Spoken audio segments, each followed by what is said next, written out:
in the back of my mind for a few years, starting a few years ago, I started thinking about maybe doing another one. But it wasn't until I was working with Jessica Alba in another movie, and I seen her with her grown daughter, who was about 2 years old at the time, and her carting the baby around but still working, being a working mom.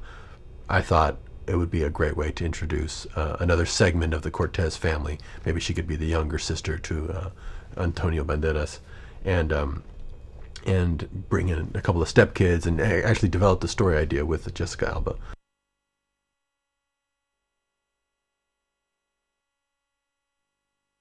Seeing my own children now growing up so much, I've always felt the need to stop time or freeze time in some way, and enjoy this moment I have with them a little bit longer. So that might be an interesting, skew for the villain. The villains in my movies are never really bad guys. They have really good intentions. They just go about them the wrong way.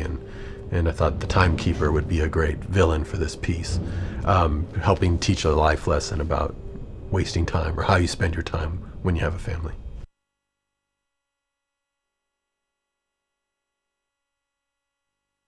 She's so beautiful, and she's so incredibly, strong, and to see, I wanted to represent, moms, and show what they have to do on a daily basis in a spy movie, and so she just really, embodied that. That's what you actually believe she's a mom, because she is a mom. So it's really fantastic to see her know how to handle a baby as a prop and do all these other things, and she was so into it.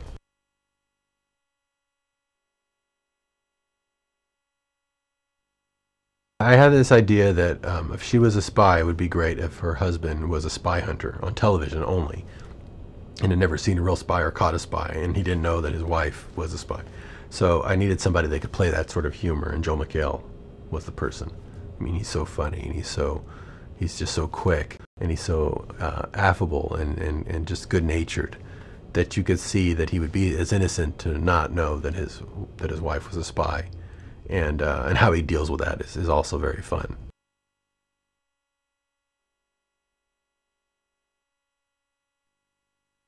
I remember Jeremy, called Jeremy, and he flew down over a weekend and was playing 3 different roles by Monday. I mean, that's the kind of guy he is, and he is just amazing and so ready to do anything. And he's come from such a great theatrical background. He has a lot of comedic chops, obviously, and you've seen him a lot in Entourage, and not getting to show fully what he can do. So I knew that he would accept the challenge and run with it. So it was the perfect choice, and he was by far so fun to work with, and I really enjoyed that.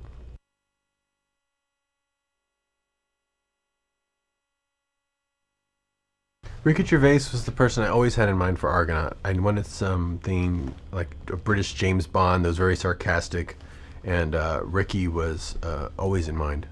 And I was very lucky that I called him and he wanted to do it. I was a big fan, and my kids are, of his Flanimals. So when I told them there was a possibility I might get to be working with Mr. Flanimal, they were very excited about that. But he was extremely inventive and saw the potential in the character.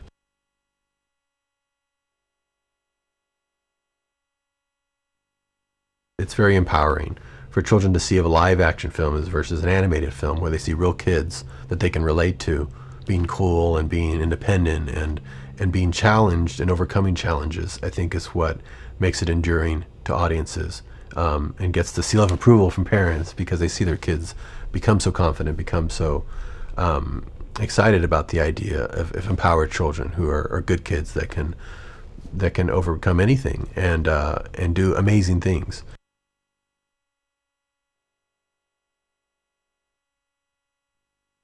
I very much fed off of their personality to alter the script. I had only written their characters about halfway, because I knew once I met who was going to play the part, I would then be informed on how to finish the part. Cecil's character, the one Mason plays, became much smarter after I met him, and I knew he was going to play the boy. It's like, okay, this boy has to be very intelligent, because that's something that he is more adept at. Not so much the physicality, but the intelligence. And then give him physicality through gadgets and see what happens. So I thought that would be a fun character thing for him.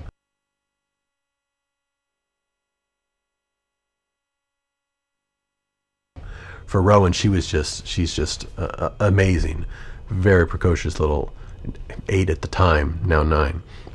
girl, and so I played into her pranks and sort of mischievousness, and became her asset. So the script gets catered to whoever you cast.